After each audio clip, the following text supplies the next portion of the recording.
சில விதை நல்ல நிலத்தில் விழுந்தது, அது முளைத்து 100 பலன் கொடுத்தது என்றார்.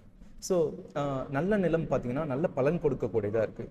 அது எப்படி பலன் கொடுக்கும்னு பார்த்தீங்கன்னா, அதோட இனிஷியல் ப்ராசஸ் எப்படி இருக்கும்னு பார்த்தீங்கன்னா, அந்த நிலத்தை வந்துட்டு உழுவாங்க. உழவுன்றது வந்து இந்த ப்ளோவிங்னு எல்லாருக்குமே தெரியும். அந்த டிராக்டர் பார்த்தீங்கன்னா, டிராக்டர் வச்சு என்ன பண்ணுவாங்க, அதை ப்ளோ பண்ணக்கூடியதாக இருக்குது. ஸோ அந்த ப்ளோவிங் ப்ராசஸ் பார்த்தீங்கன்னா குத்தி கிழிப்பாங்க. அந்த நிலத்தை பார்த்தீங்கன்னா உண்மையாக சொன்னால் அந்த டூல் இருக்கும், அந்த டூலை வச்சு குத்தி கிழிக்கிறதா இருக்கும். ஸோ அந்த சர்ஃபேஸ் அப்படி ஆகும்போது யாருமே என்ன சொல்ல மாட்டாங்கன்னா, ஏன் இந்த நிலத்தை நீங்கள் டேமேஜ் பண்ணுறீங்கன்னு யாருமே சொல்ல மாட்டாங்க. ஏன் அப்படி சொல்ல மாட்டாங்கன்னா, எல்லாருக்குமே தெரியும் அந்த லேண்ட் வந்து ப்ரிப்பேர் ஆகிட்டு இருக்கு.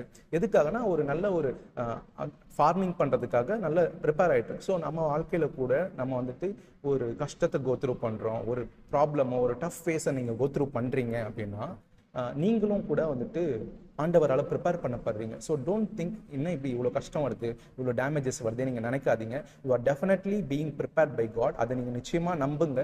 தேவன் உங்களை ப்ரிப்பேர் பண்ணுறாரு.